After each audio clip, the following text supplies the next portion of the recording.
Hello and welcome. You're watching Business Today Television. This is Market Today. I'm Sakshi Batra and with me is Shail Bhatnagar. Well, it was a day that belonged to the bears yesterday. The Nifty slipped below 22,000 mark and has declined to levels last seen on March 20th. And investors in yesterday's trade overall lost about 7 lakh crore rupees.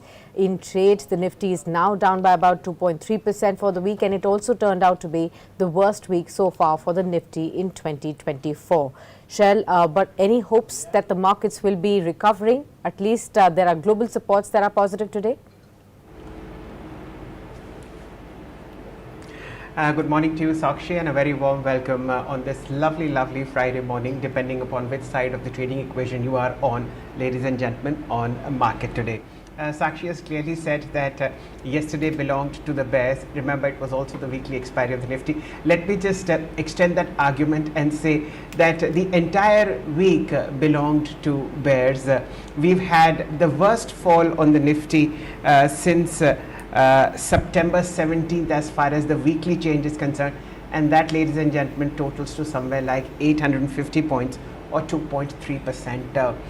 There is a long list of negatives. You will feel as if that I am parroting the profile that bears have given me, but let's look at the lone positive, which Sakshi will give you details on, and that's the very strong close on the Dow Jones index. It is at its highest since April 4th. You'll see all these charts coming in front of you, the daily chart of the Nifty followed by the Dow Jones chart, and then of course we'll drill it a little lower. So Sakshi, the lone positive that I see is the positive close on Wall Street and the muted change that we've seen on the US 10-year yield and the dollar index. Apart from these three very minor pluses, we have a host of negatives that the Indian markets are dealing with. I'm just wondering if you were able to show the daily chart of the Nifty, ladies and gentlemen. The problem starts there. Successive selling for the past 5 days. If you look at the weekly change on the Nifty, the Bank Nifty, the Sensex, we've been the worst performing market globally as far as 5 trading sessions is concerned. And yes, this is the chart that I was trying to get this on screen. As far as the Nifty is concerned, Sakshi, today 21,800 will be crucial. This is also the 100-day exponential moving average. Remember, during the week Nifty lost 21 and 50 EMA to the bears. So this is a pain point. My own understanding is that you will see the end of pain probably today if 21,800 holds, and let's hope it does so, because after that, you know, the market gets a little vitiated. So from 22,800 last Friday, we are at 21,800 this Friday. In a span of 5 days, about 1,000 points have been given to the bears. Now let's look at the structure of the other indices. Apart from this, you see India VIX. I am just requesting the PCR to fire the chart of India VIX, and we'll show you two charts of India VIX, which is the daily chart and the weekly chart. Ladies and gentlemen, a 14-month high on India VIX, 11 successive days of gains from a low of 10. India VIX, which is the fear index, is up to about 17.9 now, maybe 18 as well. This is headed definitely towards 21, 22 in the coming week. So one must tighten our seat belts on our chair and of course get ready for higher volatility. Now the moot point is India VIX rising because the market is perceiving a changed environment as far as the political situation in the market is concerned? I would imagine that is not so. In every national election, Sakshi, that we've seen over the last 15 years, ever since India VIX was born, India VIX has always spiked during elections. This is the weekly chart in front of you. The daily chart will show even more pain coming in for both. So these are two separate points. And now, of course, as you will give more details on the foreign institutional numbers, over the last 5 days, they have been net sellers to the tune of 18,500 crores. That is the other pain point. My understanding, ladies and gentlemen, for today is the Nifty holds 21,800. Let's hope it closes above 21,800, even if it slips, you know, another 150 points from this on, and then probably the large chunk of the pain will be over. In the afternoon show today between 2:30 and 3:30, Sakshi and I will be discussing three kinds of ETFs that you can start buying to take advantage of this wonderful fall that has come in the market and benefit your portfolio. But apart from that, some other stocks that require your attention, chiefly HDFC Bank. As you can see, this one is as its lowest since April 4th. There will be a 19 rupee 50 paisa adjustment of dividend payout. So HDFC Bank will be under pressure, but remember, this is just an adjustment. So you have to keep that in mind. This is not selling. This is just an adjustment that will come. And of course, three earnings that will come in: Cipla, Eicher Motors and Tata Motors. So two from the auto pack, one four-wheeler, one two-wheeler. Eicher has been at a record high. Tata Motors is one of the best performing stocks over the last 15-18 months, and Cipla is also doing pretty well. Five earnings coming in from the F&O today. In particular, Bank of Baroda is what I'll be looking at. So these are the 4 or 5 major events that are happening. You also have the weekly expiry of the Sensex, keep that in mind, and of course Bank Nifty again down 3.1% so far this week. It's lost all 5 days. Last Friday it was at 50,000 points. It's corrected.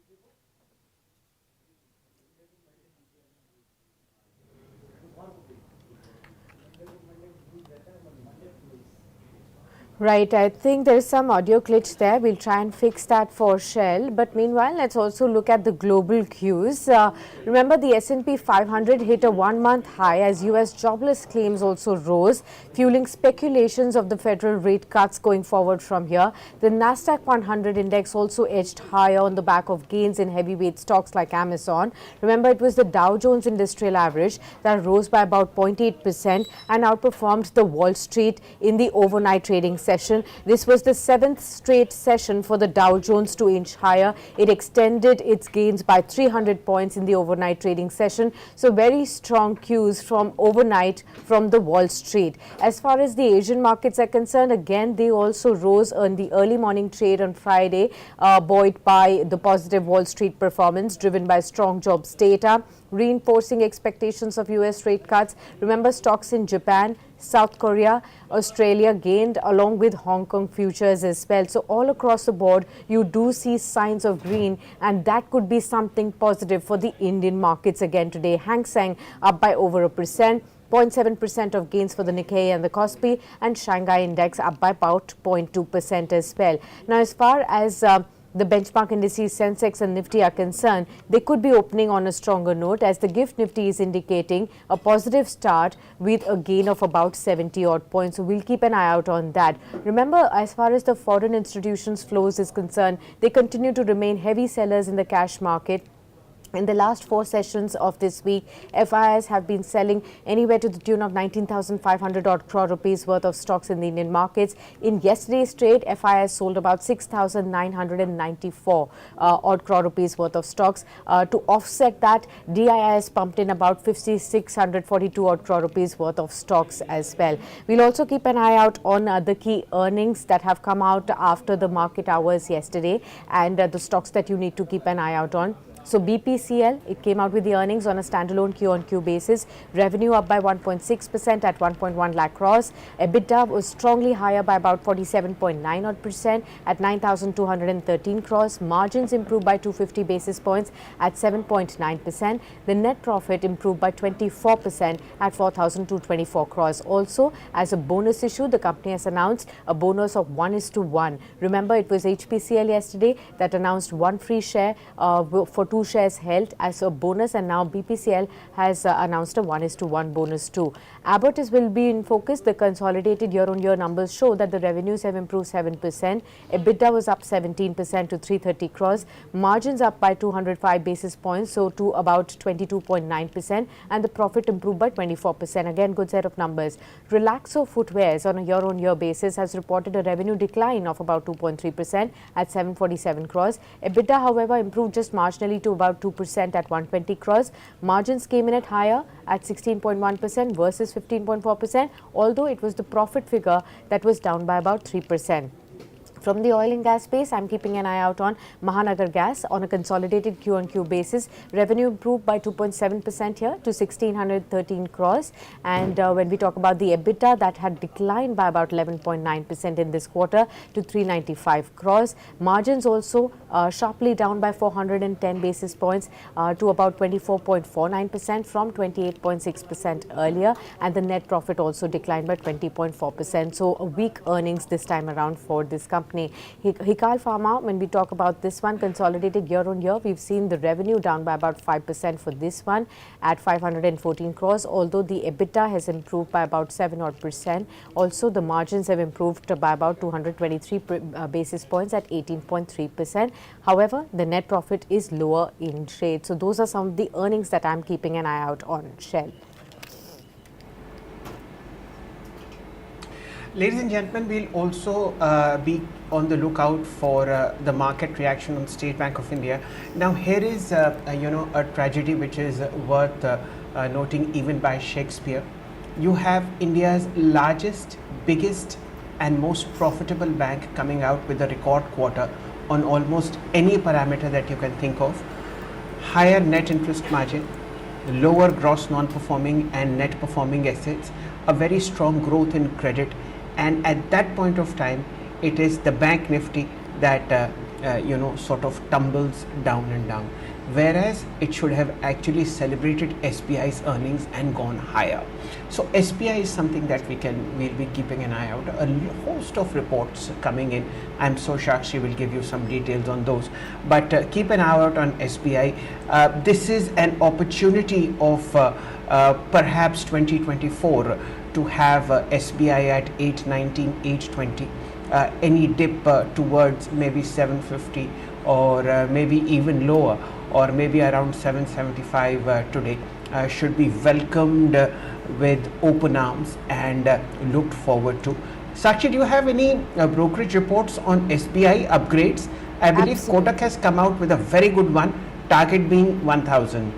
Absolutely, and I also have HSBC that's given a hold rating and a target price that's been risen to about 900 as well. So the key point for SBI is that most of the analysts have said that the SBI has projected optimism in itself and the economy after the strong Q4 as well. Its growing credit book is to be credited with 14 to 16% in the current fiscal year, reflecting general optimism around the domestic growth and delivering stellar results for March quarter. We've also seen, talking about the net profit for the fiscal year, which is highest ever. That's again one of the biggest points that brokerage houses are talking about and are improving the target prices on this one. They've also said the projected deposit growth of about 12 to 13% for FY25. It would continue to be, prospective as far as the expected growth in credit, and a phenomena plaguing the entire banking industry is concerned. So it will be bucking the trend on that front too. Okay, now two things I'd like to mention. India's largest infrastructural play, L&T, lost 6.2% last in yesterday's session. If you see the quarterly performance of L&T, it's almost flat, 1.4% down. Similarly, on a quarter basis, SBI is up 11%. Just forget yesterday's performance as far as markets is concerned, because that is because of foreign funds selling. They are moving money from India to China because Chinese markets are at a relatively expensive single-digit PE as far as the main index is concerned. And I am actually waiting for Mayuresh Joshi, Head of Equity Research at William O'Neill India, to join us. He's the best man to answer this question as to how much of money has moved into Chinese equities, and is that the reason why India VIX is up, or is that the reason that you see this very sharp fall in Indian equities compared with a similar rise in Chinese equities? Thanks to the guest desk for getting him today, but we are just waiting for him to mark up. So two stocks. I normally never stick my neck out to individually suggest stocks on the long side, but this sell-off in the market, which has absolutely no correlation to the underlying strength of the economy. See SBI's numbers. It is India's largest corporate lender. If it is showing that kind of activity in terms of demand for credit, such great numbers in terms of profit and profitability. It is, how should I say, one of those lovely times that good prices are accompanied by, bad news. So you must open your purse strings and perhaps look at very strong ETFs and maybe L&T and maybe State Bank of India in these kind of markets. Sakshi, any other research report that you have? Yes, absolutely. There are many research reports. One on Asian Paints. It is very critical after the weak set of earnings that the company has reported. Citi has given a sell rating on this one with a target price of 2,600.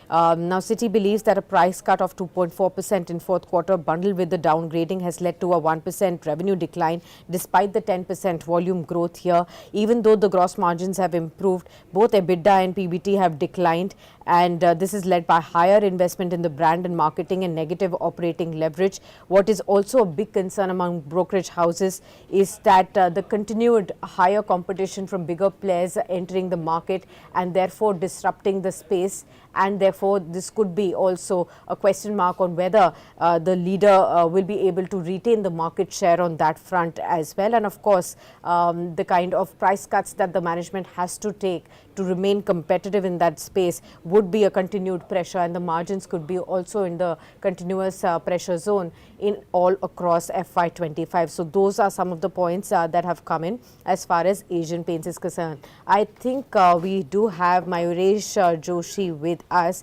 He's the head of equity research at William O'Neill India. Warm welcome to you, Mr. Joshi, and thank you so much for taking the time out for this discussion. Well, we are getting you at a time when the last 5 days have played havoc on the street. And of course, there is a lot of nervousness. There are concerns as to whether what was the market was anticipating and probably penciling in a 400 par seat for the BJP-led government maybe under question mark. There is nervousness around money flowing out of the Indian markets, like Shail pointed out, as far as the flows are concerned. Now, whether it is going to Chinese markets is something that you can clarify for us. But are you concerned about this dip, and do you see this can get aggravated before it gets better? Morning, Sakshi. Morning, Shail sir. I think for a lot of investors who had missed the rally, I think this might become an opportunity because structurally, Indian markets still remain extremely strong on a variety of data points, whether you say it's a macro perspective or whether you call it as a micro perspective as well. So clearly, I think macros are very well defined for India as far as the rest of the globe is concerned at this juncture. Obviously, the key reasons in terms of a low voter turnout. Let me just take you back to 2019, a very quick data point. In the first 3 phases in 2019, there was a very low voter turnout as well. Nifty, in my opinion, had dipped around 4.5% based on the same premise and logic. But ultimately, see what happened. Ultimately, I think it's an event risk, yes, but I think the markets adjust itself irrespective of the results. So to that extent, I think I'm not too perturbed. On the structural story of India, I think the structural story, both from a macro and a micro perspective, stays extremely strong. Yes, I think a few results have been disappointing, specifically in terms of a few large caps. L&T's guidance clearly disappointed the street. Large cap IT companies are probably still reeling under pressure in terms of what kind of a recovery can come through for the US and the European markets itself. And the biggest bank has been a laggard and an underperformer, which has been HDFC Bank. So I think these heavyweights are probably lending some element of disappointment as far as the index is concerned. But in our opinion, I think domestic cyclicals, as we see it at Markets with India on our sector rotation and earnings rotation expectations and forecasts, domestic cyclicals will still remain strong. Consumer staples will still remain strong because domestic consumption remains extremely lucrative at this juncture. Last but not the least, I think domestic liquidity still continues to flow. Domestic SIPs have crossed 20-odd thousand crores. And that is clearly offsetting the kind of pressures that FIs are selling. Obviously, if FIs sell in such a huge quantity on a single given day or in a few days that we've seen in the past, that creates some sort of a pressure. But I think the overall FI ownership is also not at a record high. It's almost close to a record low, which means at some point of time, even the FIs will return to a market like India, which they cannot miss. So yeah, I think we've downgraded the market at Markets with India considering the price action. But our sense is that the next few weeks, as the election results come nearby, will give a very good buying opportunity as far as Indian equities is concerned. And this dip should be taken as a welcome opportunity.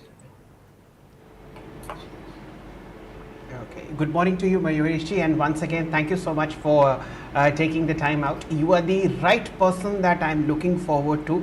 But in terms of observations, let me make one very critical one. Is the goatee back? Sorry, I didn't hear that, Shel sir.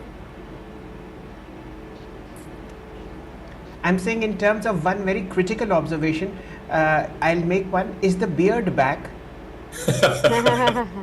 No, really. I was traveling. I didn't get time. I landed day before yesterday. So you will see a clean shaven Mayuresh Joshi from next week. Okay. I think.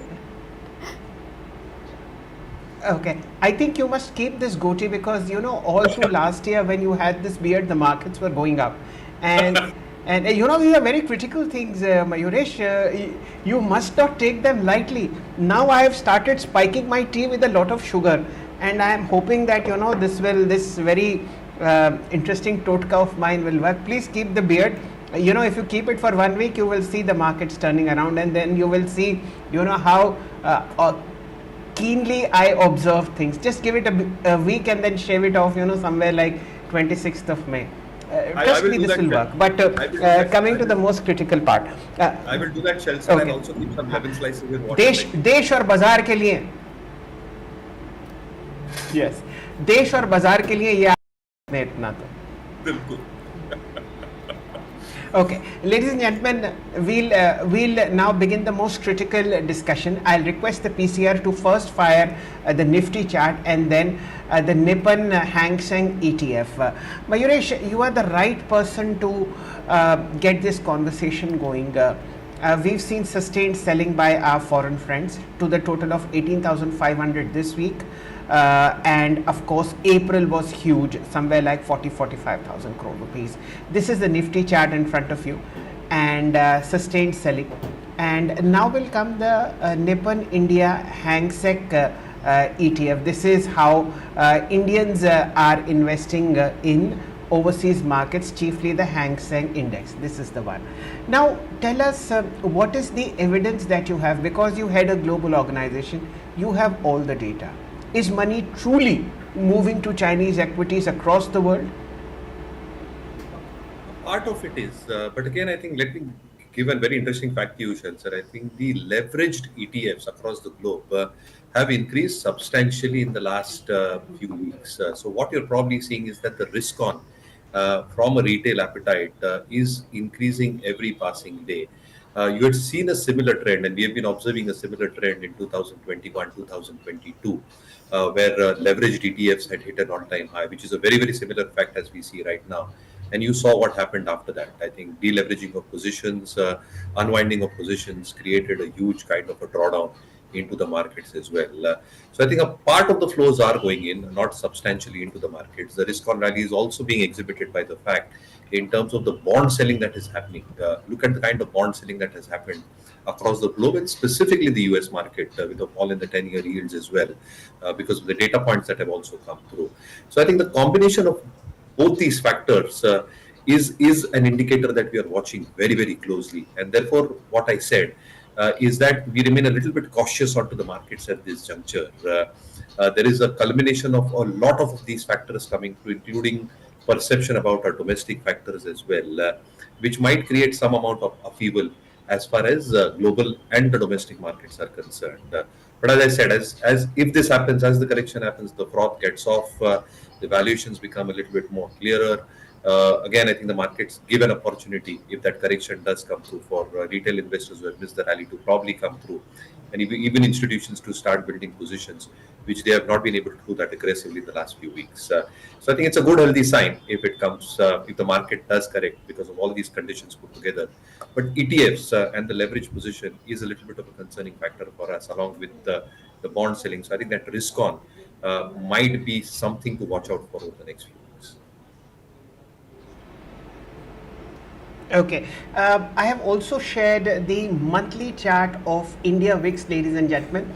We'll try and show this to you. Remember, the biggest fear in the market is that is India VIX rising because the BJP is on a back foot. You know, you need to get this absolute clarity in mind. It does not matter who would win or who would lose. India VIX will rise close to an event. This is the biggest event that we are seeing in the last 5 years. Therefore, you see this very sharp uptick in India VIX. Sakshi, in the month of May 2019, India VIX was at 29. And it is now at about 17, 18 from a low of 10. Remember, we had forgotten India VIX for months together because the election was supposed to be a non-event. But for all options traders, volatility will come into the market. And for those who are buying puts, long dated puts to save their long term portfolios, they are making a very, very big mistake. I will try and explain that in the 2:30 show. If you really believe that the BJP is not coming, then it is better to short that month's future. Do not buy puts, they make no sense. Anyway, Mayuresh, your two stocks very quickly. क्या add करें इस वक्त portfolio में, क्या अच्छा लगता है आपको? नहीं बिल्कुल, एक स्टॉक शेल सर जो मैं कहना चाहता हूँ, what we like in markets में है Balmer Lawrie, PSU enterprise into a variety of businesses. If you probably look at their construct, industrial packaging, logistics services, travel, and the likes, right, including lubricants. So what they've probably done in terms of ensuring the government capex story, temperature controlled warehouses, third party logistics, they are into free trade warehouse zones. Specifically, I think the one in JNPT, the project covers 15 odd acres. They have done a capex of almost 200 to 250 odd crores. So I think Balmer Lorry expects and hopes to expand its offerings as an all-inclusive logistic provider, specifically within the free trading zones, and become a market leader, specifically by utilizing technology. Now that is reflected in numbers. So if you probably look at numbers, Shell sir, for Balmer Lorry, in the last financial year, they did almost around 2,350 odd crores. Very marginal debt onto their books. The operating margins have improved significantly. They did an EPS of around close to 10 odd rupees. For 9 months of this year, they have almost done an EPS of 11 odd rupees. So I think the earnings growth has compounded at a very decent pace for Balmer Lorry. And therefore, this is one stock that we keep on our radar at Markets with India. The other one, again, I think, which is a very, very similar play, would be Container Corporation. What is interesting is the Western Dedicated Freight Corridor, the last two phases will get completed over the next 2 quarters. As that happens, I think the complete line, which becomes operational, gives a huge impact and a fillip in terms of overall volume growth. Again, EXIM is a large part of Concor's trade. As EXIM is expected to come back gradually, I think volumes and numbers should start playing up for Concor as well. Right, we'll keep both of these in mind, ladies and gentlemen. The pre-open is upon us, and it's exactly at 100 DMA where the Nifty is at this point of time. 21,875, 77.75 points lower. Nothing to be worried about, and I'm sure that's mainly because of HDFC Bank. Yes, remember I had mentioned that there will be a dividend readjustment of 19 rupees 50 paisa. The stock has opened 17 rupees 50 lower at 14.13, so you needn't worry.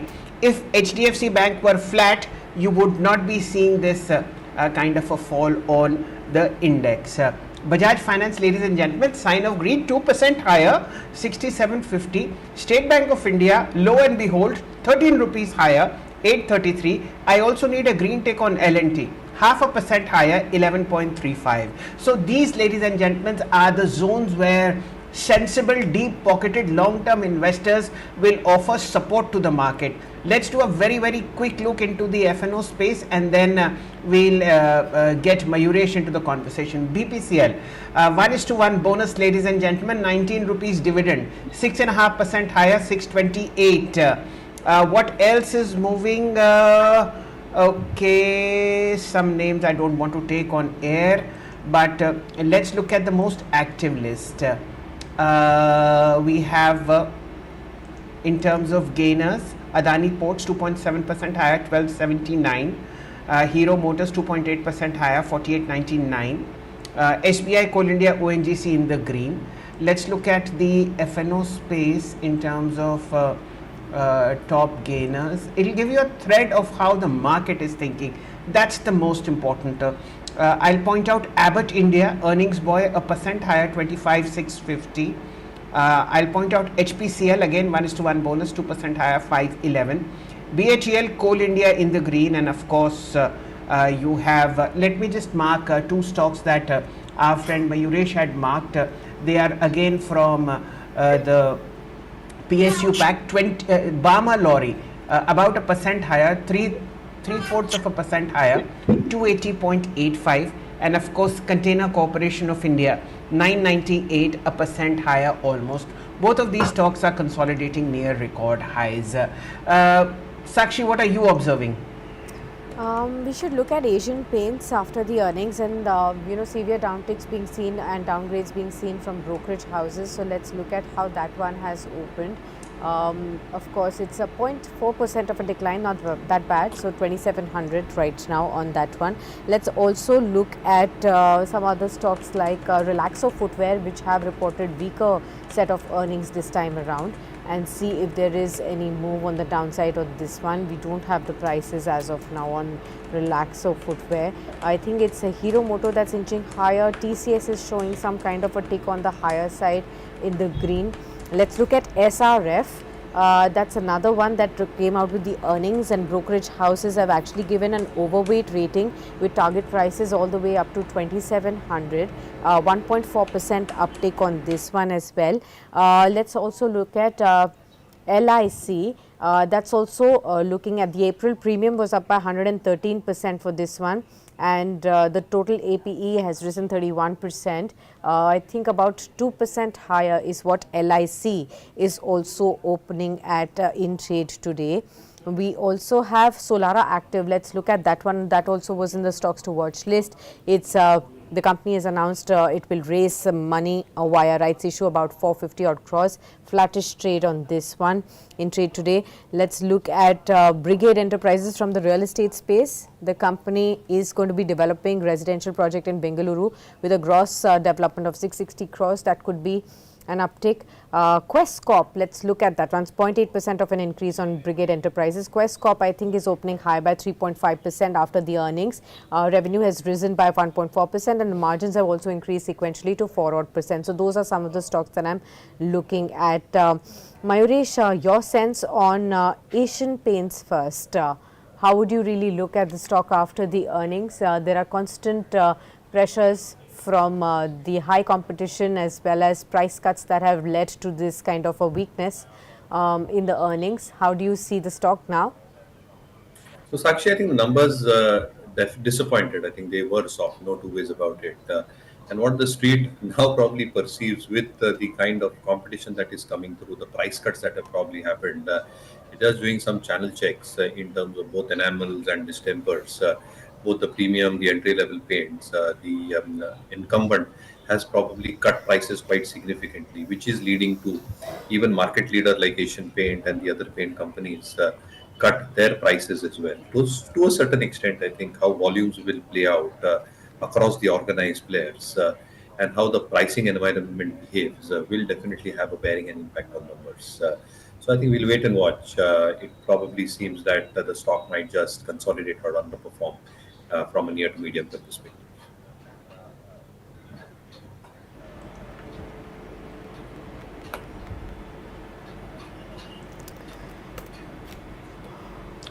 We have our technical expert with us, Kush Gurasara. Good morning to you, Kush. I hope I have got your pronunciation of the second name correct. A very warm welcome to you. There's fear all around. Anything that you would offer us on the Nifty? Now in the green, ladies and gentlemen, 21,922, 21,992. Kush, what are the bets that you've placed that 100 EMA will hold today? Good morning. I think, Nifty has given a great breakout yesterday for the downside momentum. We were holding up on a support line since last November, but for the first time we have crossed below that level yesterday. So I think, for today the strategy would be sell on rise. Same goes with the Bank Nifty. So I think, 22,000 is not more crucial, but I think now we are going to test 200-day average. I know it's a bit much downside from current levels around 20,800. But I think the way yesterday we saw fall in Reliance and other banking stocks, I think Nifty is going to give a good technical correction before the results. and this would be an opportunity for long-term investors to get in. So I think strategies will be sell on rise. If Nifty is opening on a greener side, then that's an opportunity to sell for intraday. Okay. Another point of view that we would like to have from you is how do you see State Bank of India? We'll also get Mayuresh into this conversation. Mayuresh, after the technical view, your view on how the earnings were. Kush, over to you. Definitely, SBI gave a good run up intraday after the results were announced. But as you see, we saw sell-off as we closed yesterday. So I think, 820 is a good support for intraday. I won't take any fresh positions. If you have a long position on the stock, keep a stop loss of 820 on the spot levels. Once we break 810, we will go short on the stock. So currently the view is, taking a bit small risk on the long side with the stop loss of 820, but sell the stock below 810 because I think sell on good news could happen in coming days. Mayuresh, do you want to add on to that? Yeah, I think decent set of numbers, Sakshi. So I think if you probably look at how the advances growth have played out, specifically retail advances, there is stability in retail advances, specifically in the largest spectrum of the advances growth. The CD ratio, the credit deposit ratio on the domestic front has improved quite significantly. So I think the expectations in terms of both the loan growth as well as deposit growth continues to remain at a very, very strong in very, very strong traction considering the base that SBI operates out of. The gross NPAs, the net NPAs have seen improvement if you compare FY23 to FY24. And therefore, I think with domestic NIMs, which were expected to contract and have contracted by 15 bips here on year to 3.43, should stabilize around these levels. Again, valuations not too expensive, expectations of credit growth at 14-15% can continue with asset quality pressures and the PCR expected to lend support to return ratios. So yeah, I think decent set of numbers on our ONI lens. The PSRS rating looks strong. So yeah, anybody holding should continue holding as well. Okay, understood. Now, I wanted to also take a view on BPCL versus HPCL, both earnings and as well as bonus announcements coming for both for the first time in last 7 years. Mayuresh, first your take, and then I'll take a technical view also with Kush. So I think will be accepted sentimentally by the market, but again I think these are commoditized plays now. Pre-election, I think the entire rally in these stocks was based on the premise on whether price cuts will happen, price increases will happen, so on and so forth. But I think nothing of that sort really came through. But because it's a commoditized play, you really don't know how crude prices will move, how demand supply factors will probably function out. I think it always becomes a risk in terms of this element itself, which has a huge impact in terms of every passing quarter. So yeah, good trading bets. Do they form part of your investment portfolio? I think our thesis probably does not suggest so. So I think good trading bets. So I think Kush can give you a good boot from an investment perspective. Yeah, absolutely. Kush, between the two, which one looks more positive on the trading charts? On the trading charts, if you look, I think they both are on a consolidation zone. If you talk about BPCL, the stock has been in the range of 608 to 640. Yesterday also we opened up positive on the counter, but we managed to close at the lowest level yesterday. So charts are not looking good as of now for a short-term trading perspective. Same goes with in Petro, the 10-day moving average has been breached yesterday. So I believe, for a longer term, of course, I am positive on the sector. But at current levels, I think we should avoid. Maybe for a trading purpose, we can short the in petro counter. On the upside, I think 520 is the stop loss. On the downside, I believe we could see around 480 levels in this expiry. And if you're a long-term investor, start buying on dips. Now, stock could test 200-day level, which is around 380 next 6 months. So for a long-term investor, it is going to be an opportunity to buy on dips, while short-term traders can, short the counter. Kush, what are the two stocks that you are looking at during the market today which may outperform the broader indices on the long or the short side? Two stocks which I think could outperform on the shorter side, of course, I believe market would see some pressure. Of one stock is ICICI Bank from private sector bank. Yesterday, it had, not given that much of correction. So I think today ICICI Bank could give a good fall. On the upside, stop loss for the future level would be 1140. On the downside, on STBT, we can see around 1090 levels by Monday. Second is Indigo. We have seen a good rally in Indigo. Now I think Indigo is going to give some correction. So stop loss on the Indigo would be 4100. STBT again on the downside, we may test 3900 levels within 2 days.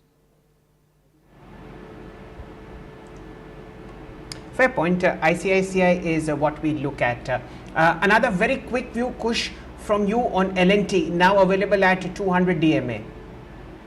Definitely, L&D looks good for an investment point of view. 200 DMA is a good support. Just because of some future commentary, we saw some correction, but I think it is a good level to get in for long term.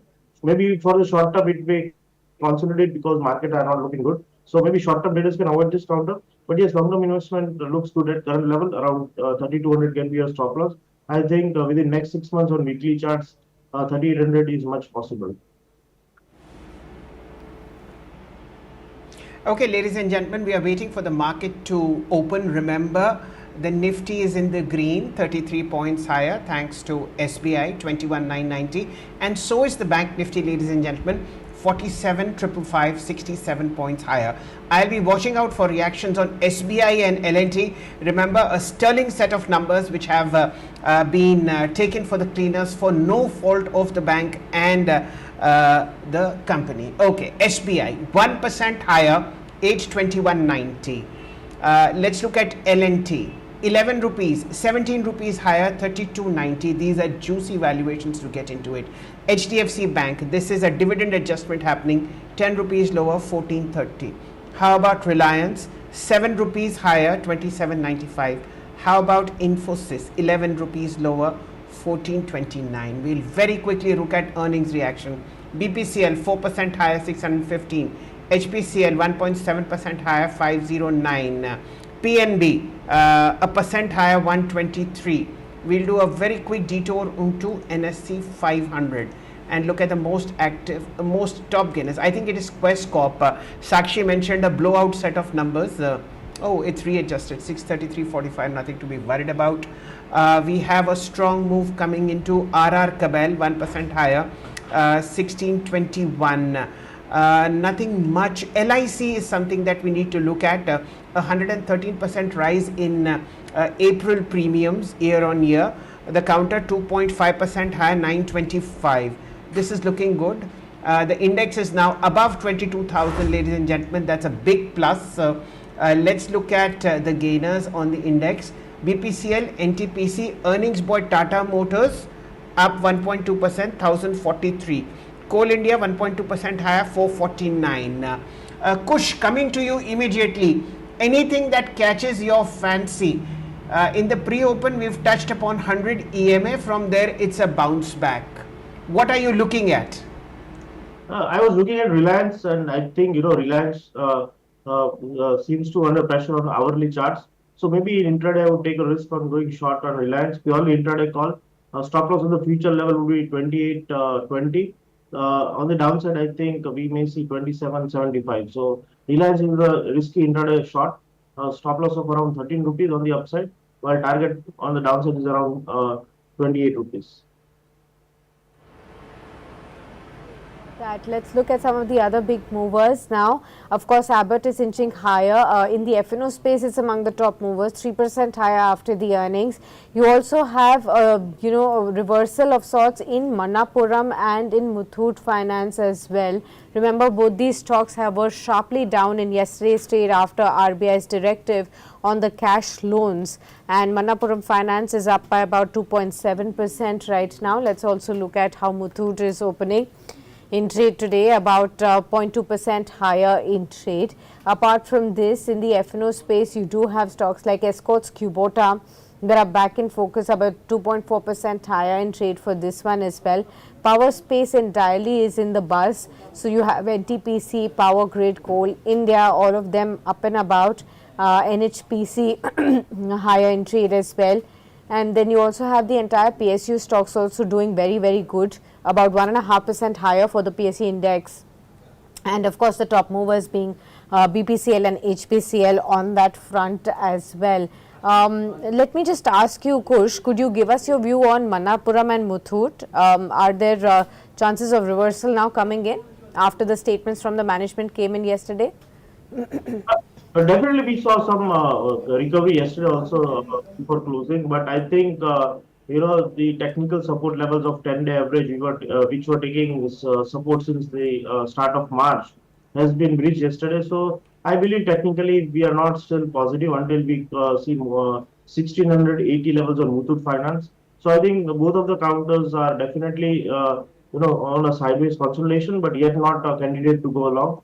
Maybe if we breach yesterday's low level, we may see some sharp correction, but no signs of recovery as of now. Okay, got that. Could you also give us, Mayuresh, your fundamental view on how the RBI is cracking down on the gold financiers and constantly reiterating on the fact that they need to adhere to the norms? How should one view them? So it's going to be a very transient element, Sakshi, in terms of the provisioning that will happen on the balance sheet, looking at the RBI circular. And therefore, I think there will be some element of impact in the coming few quarters as well. With gold prices at a record high, obviously, I think the kind of support that they get in terms of the LTVs is also quite significant. Between the two, Manappuram has a relatively lesser exposure to the gold AUM, if I'm not mistaken, around 55 or 60 odd percent compared to Muthoot. The diversification that they've probably done through their microfinance arm, their housing finance arm as well, I think will yield some element of results as we head into the next few quarters. And therefore, I think just purely looking at the mix of gold loan AUMs, and the RBI directive, and though it might be transient, I think Manappuram might be a tad bit better place compared to Muthoot. Okay, got that. So that's as far as the gold finances are concerned. The other one, of course, Mayuresh, what about Tata Motors? It's opening about 1.5% higher ahead of its earnings. There are large expectations that about 35-38% of an improvement on the profitability factor is what we can see. What are the numbers that you're working with, and what's your expectation there? No, I think it should be a very decent set of numbers. The second element, obviously, is the outlook that the management probably gives. Looking at how the numbers have transpired over the last 4 to 6 quarters, which have shown a significant amount of improvement, a large part of capex and incremental R&D expenditure has gone into the EV portfolio that is being built for JLR. Obviously, with competition, how these launches come through in the next few quarters are going to be extremely critical, along with recovery in key markets like North America, Europe, as well as China. So I think these factors are going to be very, very critical in terms of a sustained recovery, specifically on the JLR front. Domestic volumes, as far as Tata Motors is concerned, have held out pretty well. Their EV portfolio is doing exceedingly good. They are also heading into the other ranges as far as the Indian market is concerned. And therefore, the Indian domestic market is holding up pretty well as far as the PV market is concerned. CV market might be a little bit sluggish at this juncture, but expectation is that at some point of time in the second half, it should show signs of recovery as well. So combination and a culmination of all these factors make us believe that earnings should remain strong and stable for Tata Motors. Obviously, I think the run-up has been quite significant, assuming how they have performed in the last few quarters. And therefore, anybody holding on to Tata Motors can definitely come up. Okay, ladies and gentlemen, let's look at what is running the Nifty on the green side. We look at pullers and draggers. Remember, today the first 75-minute chart candle will be the most important. 15 minutes will not decide the trend, but 75 will definitely tell us whether we are moving below 21,800 or is 22,000 something that the bulls should look forward to. Reliance is contributing 11 points to Nifty's green tick. Tata Motors 4.5 points. NTPC, Axis and ITC anywhere between 6 and 10 points. What is pulling the Nifty lower? Infosys 21 points negative as far as the index is concerned. HDFC Bank is a dividend adjustment, I repeat, but it is still contributing 10 points in the negative. TCS, L&T and HCL Tech.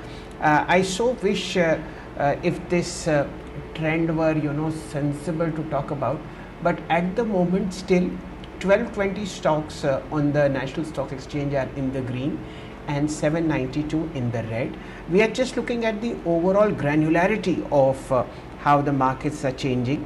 We track 19 indices for you, ladies and gentlemen. Out of 19, just 5 are in the red.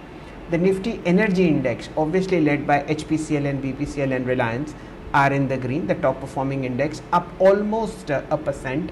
All 10 out of 10 energy stocks are in the green. The metals index is 0.7% higher. FMCG is in the green, 0.6% higher. And in the red is the IT index, 1% down. Mayuresh, coming to you, what would be your top pick in the FMCG space be? All of last week, very serious buying happening in stocks such as Lever, Dabur, Marico in particular. Are you enthusiastic about the prospects of FMCG given the background of a good monsoon expectations? And where do you stand as far as this argument is in the market that the worst for FMCG is over? So I think there will be one more quarter, in my opinion, of some element of pain, Shelter, as far as FMCG companies are concerned, because the monsoon season will start in June, July, and fingers crossed for that. Hoping for a good normalized monsoon. If that does happen, rural volumes, which contribute 55-60% of FMCG sales, should start coming back with a bang. Obviously, they have suffered because of deficient monsoons last year, discretionary patterns not up to the mark as far as the rural market is concerned. And therefore, I think all these factors put together will lead to sustained volume recovery in the second half of this financial year. So in earnest, I think Q1 might still be a little bit soft. You've seen a heat wave across the country as well. And therefore, I think volume growth from the rural side might still take at least a quarter or two to recover based on these factors. Valuations are nowhere cheap for any FMCG company at this juncture, but the fact remains that cash flows remain extremely strong. Input costs have come off, which means there should be stability in margins. And second half of this year, assuming these factors should lead to a good volume and value recovery. Having said that, I think some stocks like Brokerage Consumer, as an example, can definitely be kept on your watch list. Decent set of numbers, overseas operations doing well, expectations of domestic operations, both in volume and value terms, should continue performing reasonably better over the next few months. Okay, ladies and gentlemen, I'll draw your attention to Escorts, and let's get Kush into this conversation at a time when the entire market is bleeding and numbers are nothing to talk about as far as fourth quarter numbers is concerned. Escorts is at a record high and it is telling something. Kush, first your view, what do you think Escorts is doing on the charts? Definitely a good move today because we have breached last 2 days highs with good volumes in just first 15 minutes. So I think 5-day average, which is around 3450, is taking good support. It has been taking support since the start of April. So I think 3450 is a stop loss and one can buy. On the upside, I think 3680 can be a short-term target. Fair point. Mayuresh, would you come in on Escorts? What's changed? I believe there's something big afoot. We'll draw the long-term chart of Escorts for you. It's moved in a singular direction, I think from a low of 2700, which was a month ago.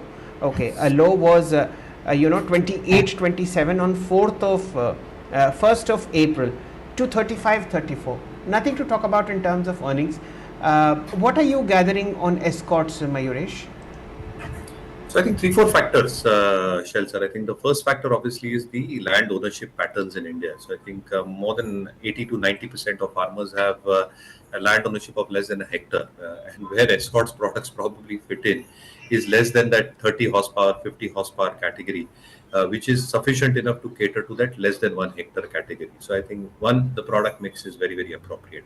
Second, I think in terms of the Kubota partnership itself, lot more products expected to get introduced both in India as well as an opportunity for Escorts to probably showcase a large part of their products where Kubota probably exists and where Escorts does not have a presence as far as the global markets are concerned. So that becomes a huge opportunity for Escorts to probably have a large pie from the export share and specifically in markets where Kubota is present and not in the categories that Escort probably operates out of.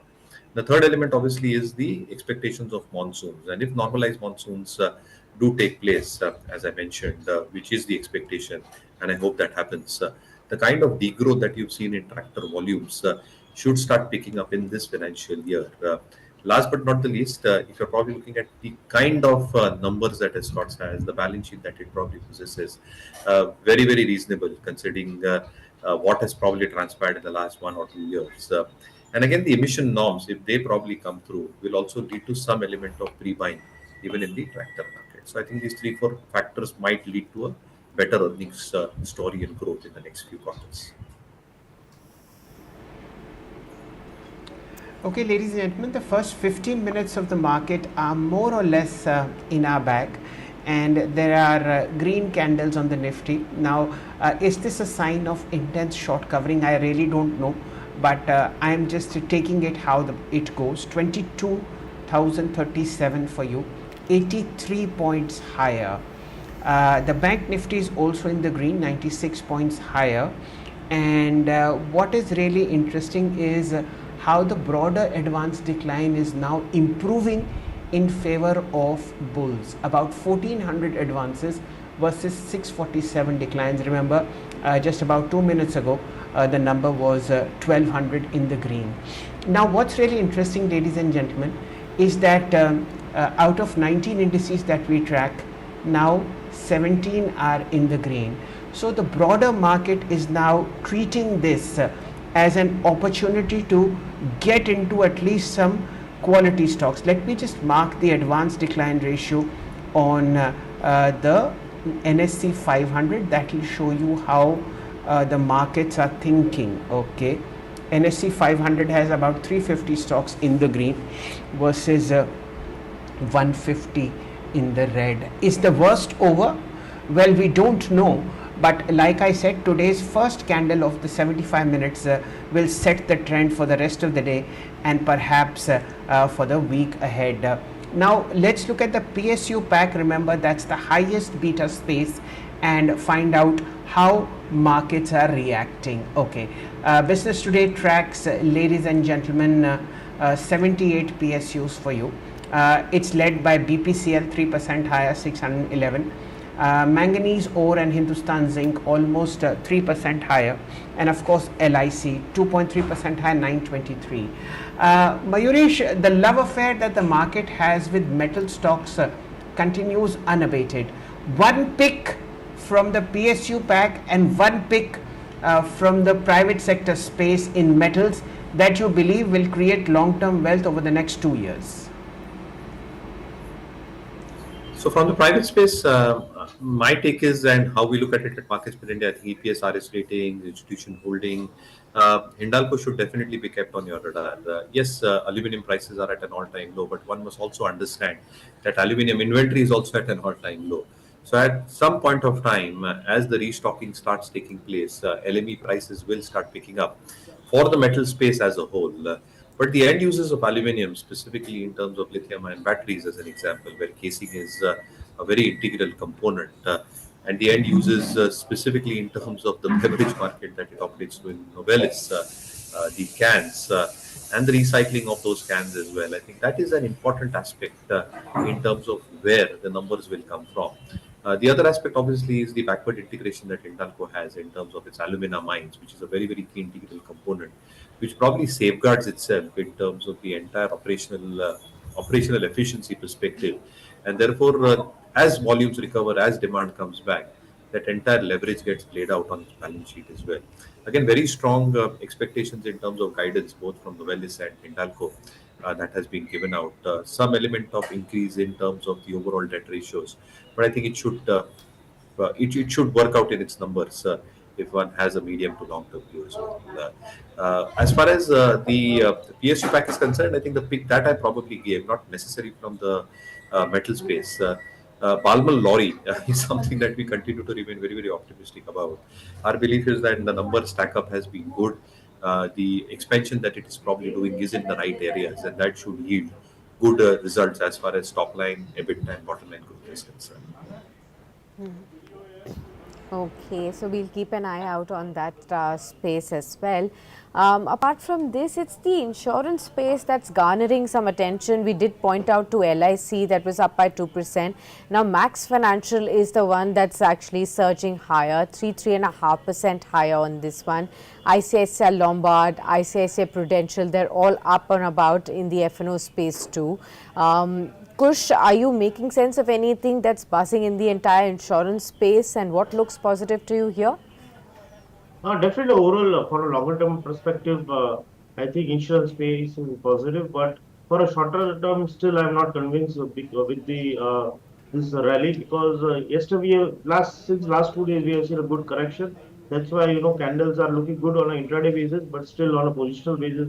I think some more short covering should be there before we can confirm a long side trade. Therefore, as of now, I'm avoiding any long trades in insurance sector. Okay. Um, Also, are you looking at Axis Bank, Kush, and the way it's surging higher, 1.8% higher right now in trade? It's also among the top F&O movers too.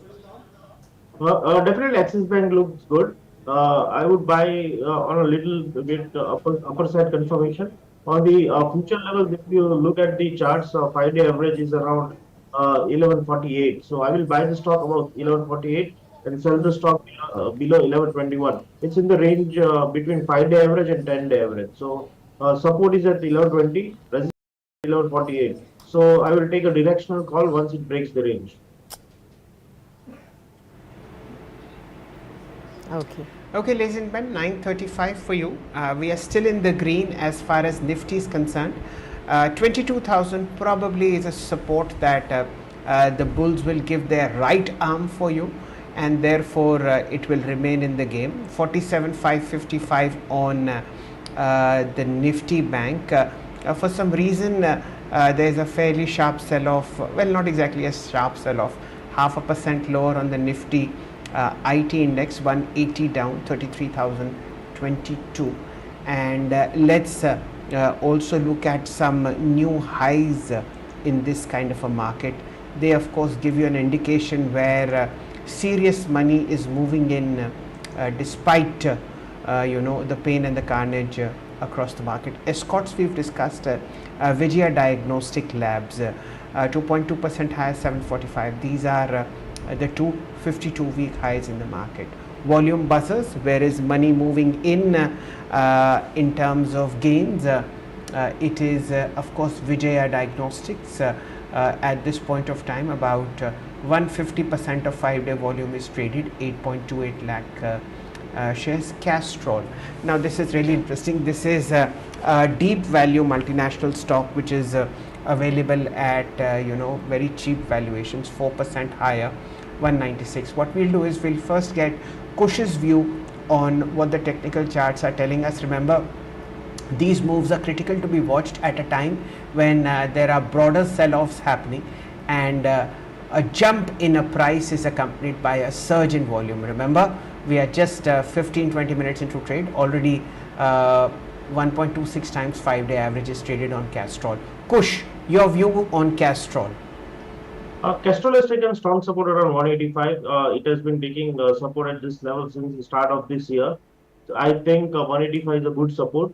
So if one have bought at the early minutes, they should hold with the stop loss of 185 on positional basis. On the upside, first target would be 203, above which we can even see 218 in next 2 weeks. So hold on to Castrol with strict stop loss of 185.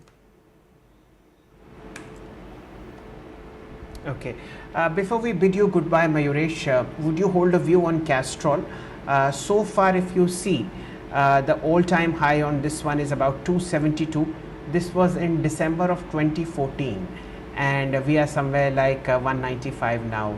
Of course, many stock splits between that time and now, but a fundamental view on Castrol. No, I think the volumes have grown around 6% if I'm not mistaken. They are having a very dynamic approach as far as their pricing is concerned, looking at competition. And therefore, I think in the previous quarter, if you probably look at numbers, it has been very, very reasonable. Again, I think the balanced approach between volume and margin growth is something that the management has been very, very cognizant about. And therefore, expanding their operations, their distribution network to a large extent, and assuming the volume growth to grow in mid-single digits, which should be sufficient enough looking at how the entire mix is expected to be reasonable as far as numbers are concerned. Margins, again, pretty reasonably placed. Between 21 and 22 odd percent.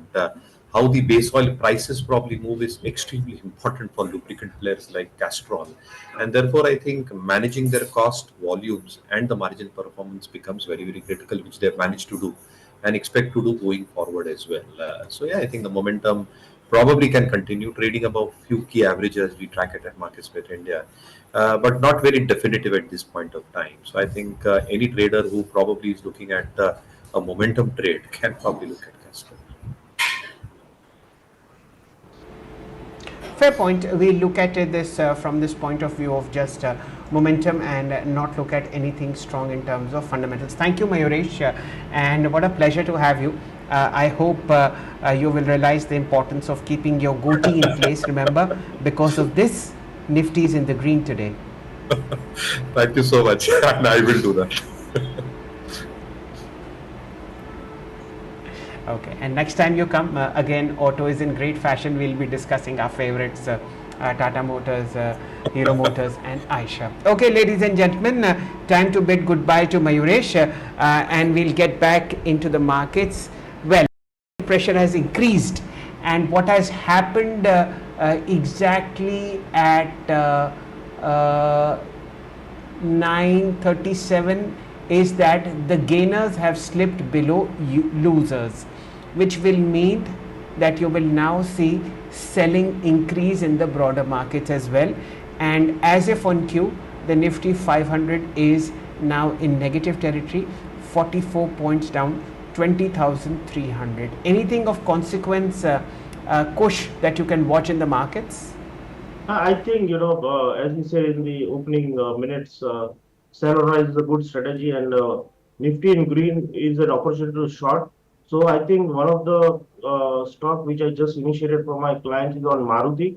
I think Maruti is a good opportunity to sell STBT.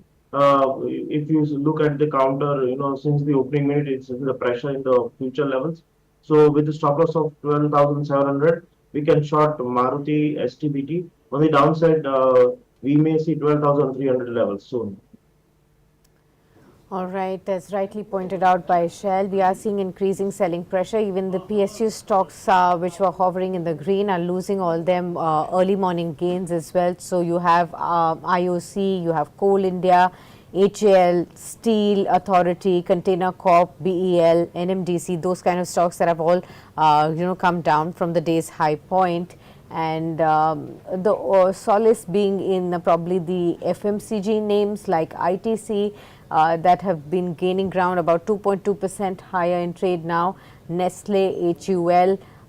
So some of these FMCG names are actually defensive play that's coming back in flavor today. Kush, would you have a view on the FMCG names like ITC? Definitely, I think for trading perspective, HUL is looking good. We saw a good breakout on Monday. We almost have confirmed inverted head and shoulder pattern. On the upside, target is activated at 2,500 for the short term. So I believe, from FMCG, if you're looking for a trading perspective, HUL looks good. 2280 is the stop loss. On the upside, 2,500 within next few days. So ITC is of course looking good for a longer term perspective, but for short term, momentum will be stronger on HUL. Okay, and among the sectors also, I think it's the IT space that's also exerting pressure in the markets, especially Infosys. That's now the top contributor in terms of losses on the Nifty. And of course, the others being Tech Mahindra, HCL Tech. You also have stocks like Emphasis, LTI Mindtree, Persistent Systems that all are dragging in trade now. On the IT pack particularly, Kush, what have you observed? Some ticks were being seen in the last 1 week. Of course, this entire space is again coming under pressure of the overall markets. How would you look at this space? Definitely, we saw some short covering last week, but looking at global Nasdaq index also yesterday, it underperformed industrial average. Same way, I think IT stocks could underperform. Infosys today have breached lows of last four trading sessions, so that is a weaker point. So I would like to short on Infosys with a stop loss of 14.35. On the downside, I think 1350 is the target on Infosys. So overall, IT space, I believe, still is in a downward trend. If you have taken any long positions, I would recommend to exit once if you don't want to short.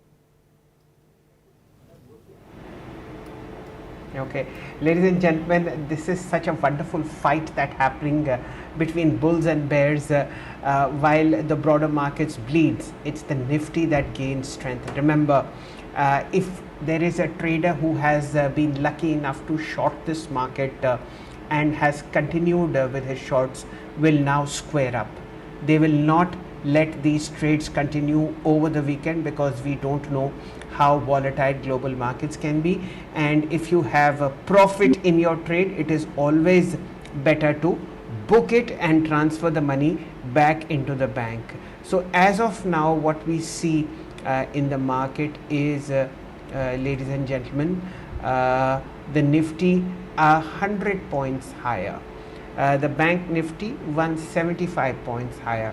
Whether this is short covering, whether this is buying at lower levels, only time will let us know.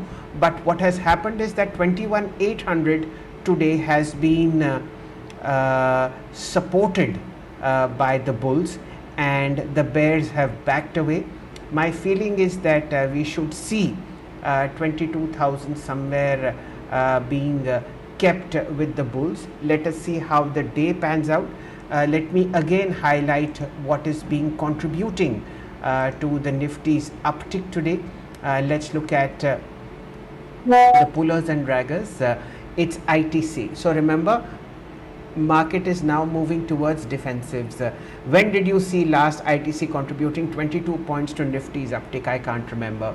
Of course, now quality is being purchased. That's visible from Axis Bank and ICICI Bank's move. Reliance today is being used to manage the Nifty and ensure that the bull phase remains in place. So these are the four stocks that put together are contributing 40, 50 and 60 points in the green. What is in pain? It's L&T 3 points, Infosys 18 points. Now that's a bit of a surprise, but then such is life. Infosys, TCS and HCL Tech together are contributing a negative 22, 23 points to the Nifty. This is what I gather.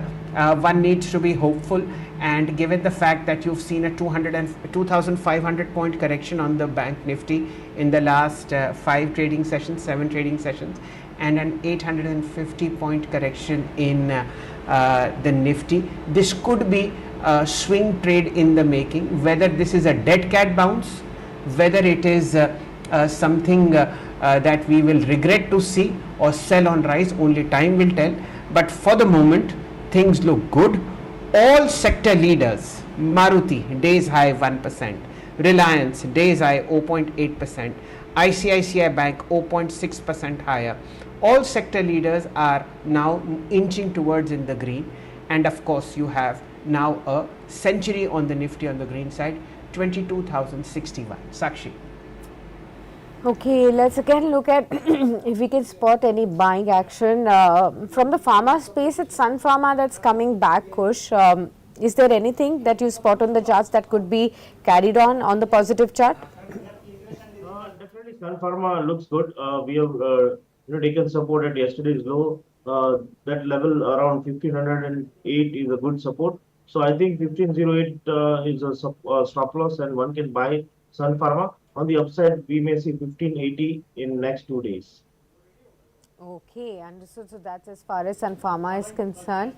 Some of the other F&O movers include names like IGL, that's again higher in trade by about 2% Pidilite, that's been again moving higher, 2% higher for this one. Naveen Fluorine is another one, 1.8% higher in trade. Anything from this basket of stocks that look promising on the charts, Kush? Navin Florin, I think, looks good on the charts. We have seen a good correction in recent times. Yesterday we saw correction again, but results are pretty much good. On the downside, I think, last few days we are taking support at 3200. So 3200 can be a small stop loss, and one can buy for a short covering. On the upside, the first target would be 3380. Okay, so that's the view coming in. Remember, we were talking about the insurance space. Now, even HDFC Life has picked up pace, 1.3% higher. So, we will continue to keep an eye out on how this space really moves forward from here. But the two-wheeler stocks, Kush, Hero Moto, Bajaj Auto, TVS Moto, earnings, promising for most of them as well. Rural recovery is something that the managements have pointed out, green shoots emerging, and of course FY25 being better on the demand side is what they have pointed out. Which stock looks positive to you on the charts among these two-wheeler names that are showing some positive ticks? I think Hero Moto is looking stronger on the charts on daily as well as weekly. 44.40 is a good support for investment. I think the exports are looking good. Hero is setting up many factories in Latin America also. So I think in next few years, export would contribute a larger share to its profits than domestic, and that is a good sign. I think Hero Moto would be my pick for investment for two-wheeler. 4400 is a investment stop loss. Target on the weekly charts are around 6,000. But for trading plus short-term purpose, I would avoid at current levels because we have already seen a good rally in last 3 days. So for trading purpose, maybe wait and watch. But for investment, definitely buy on dips. Okay, ladies and gentlemen, we have now 11 minutes left in wrapping up our early morning show. And what's the positives? That, ladies and gentlemen, that we are in the green itself shows that the bulls on the Lal Street are alive, and you just might see a decent bout of short covering gathering attention. We have the first half an hour candle, which is the 30 minutes of markets. Let's look at the high and low above that. The high of this candle is okay, I'm just watching Bank Nifty. I'll get back to Nifty. So the high of this candle is 22,076 and the low is 21,950. The market has also very briefly during pre-open tested the 100 EMA. Now, like I repeat again, whether this is a dead cat bounce, only time will tell, but any move towards and above the day's high in the first 30 minutes, which is 22,076, will trigger a very, very strong bout of short covering, and that essentially means that the markets may be going up for a while. Whether it is for today or the worst is over, only time will tell. But again, I tell you, all the sectoral leaders are in the green on the Nifty. Telecom giant Bharti Airtel 1.34% higher, 1292. Divi's Lab, a very strong FNO player, a very strong pharma player, 0.7% higher at 3816. You have a strong move coming into ICICI Bank, 1.34% higher. So all these kind of things point to an activity which is pointing to buying at lower levels. Let me just check the advanced decline ratio on the Nifty. Okay, 39 stocks out of 50 are in the green. That is a very, very positive development.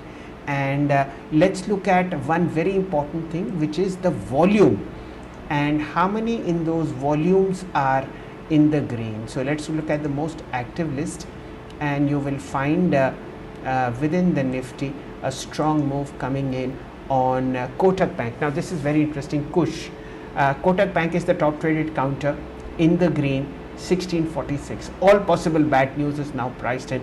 What are the charts telling you? Definitely, we have seen a good recovery after making low around 1550. I think charts are looking good for the shorter term. 5-day average is now slowly picking up and moving towards the north. So for a short term, maybe we can play for a good short covering. If at all markets are going to give a short covering, Kotak Bank would give a good recovery. So I think we may buy Kotak Bank for the stop loss of 1620. On the upside, first target on short covering is around 700.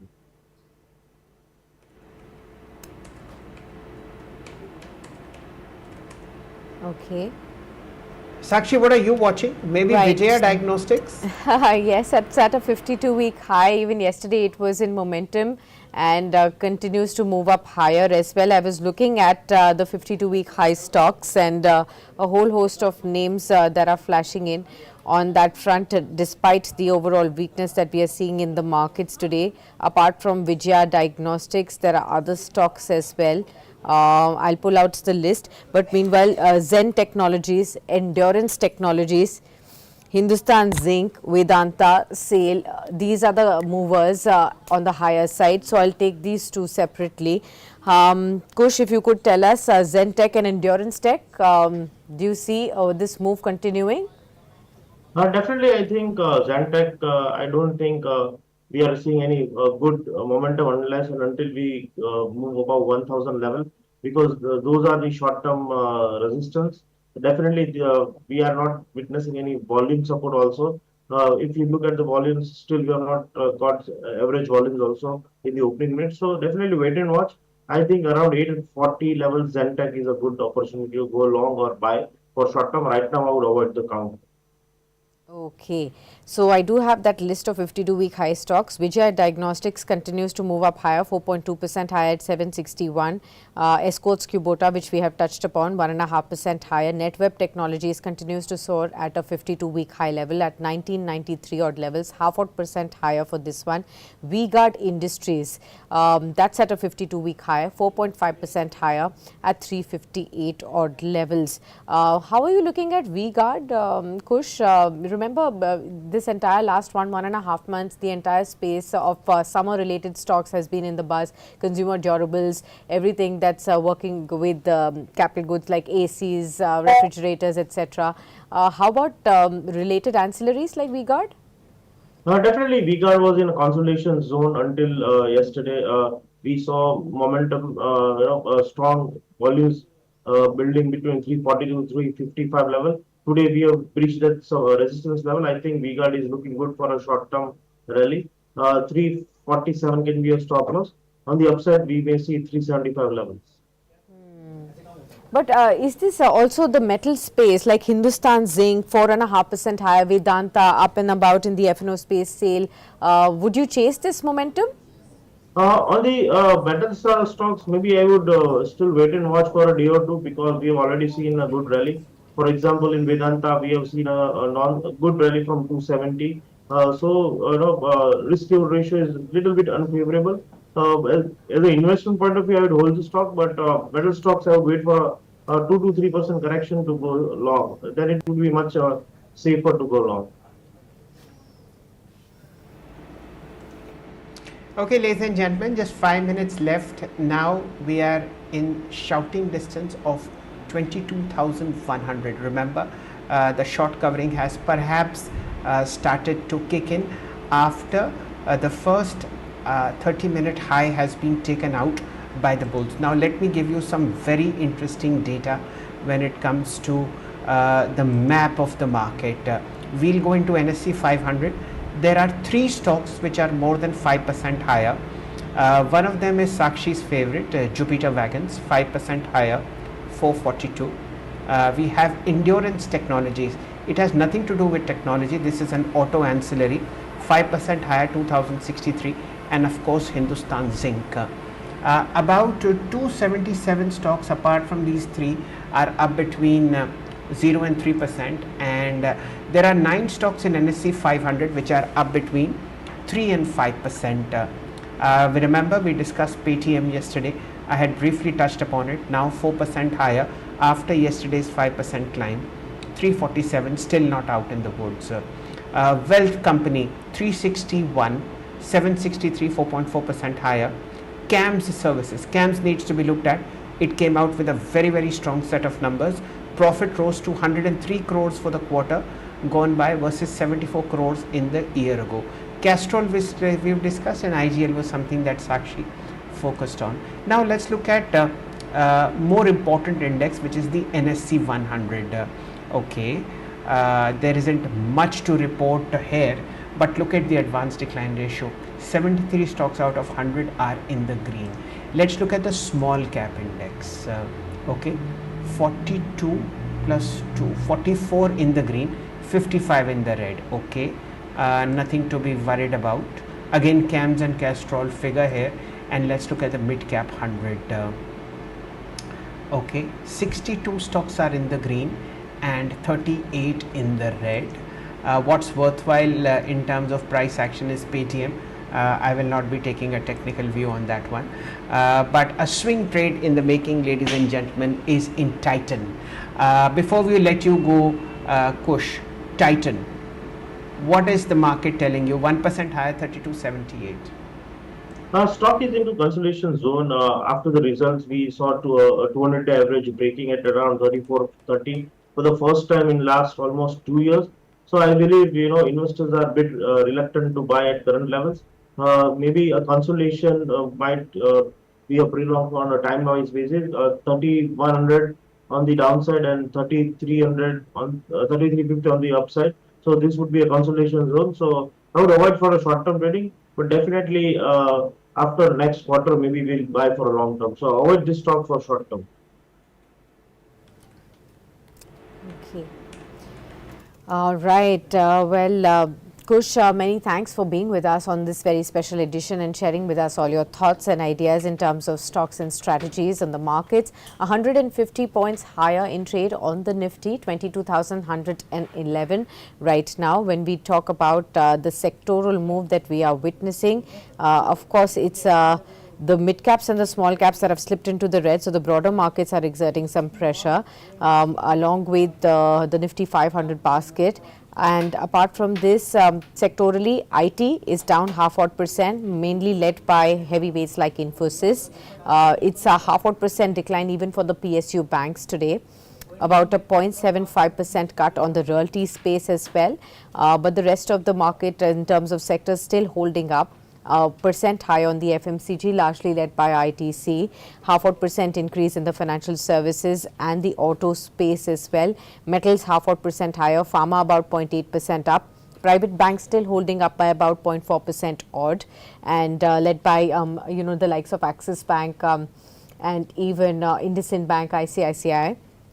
Then you also have the consumer durables index that's 0.5% higher, oil and gas holding up, but we'll just see how it really pans out. Among the top movers today are ITC, BPCL, Sun Pharma, Asian Paints that soars higher now, almost 2% higher after drop in the earnings as well as weaker brokerage reports, but the stock is higher in trade. JSW Steel, NTPC, Axis Bank are some of the other big movers. On the downside, on the Nifty, you have names which have reduced to about 7-8 names now. LTI Mindtree, Infosys, TCS, HCL Technologies. These are the stocks that are dragging. You also have L&T and Grasim that is among the top losers. On the FNO space, it's Abbott India after the earnings, 3.5% higher, the top mover. Cholamandalam Investment about 3% higher. Manappuram Finance 2.7% higher. IGL, BPCL are the other names. On the downside in the FNO space, you have Bank of Baroda, you have Birla Soft, you have Persistent Systems, Mahanagar Gas and Gujarat Narmada Valley Fertilizers. So those are the stocks. With that, viewers, we'll wrap it up at that. Many thanks for being with us on this special edition, but continue to stay with us as we will get to earnings conversations all through the day, as well as daily calls that comes up at 12 noon. Until then, many thanks from both Shail and me on this edition.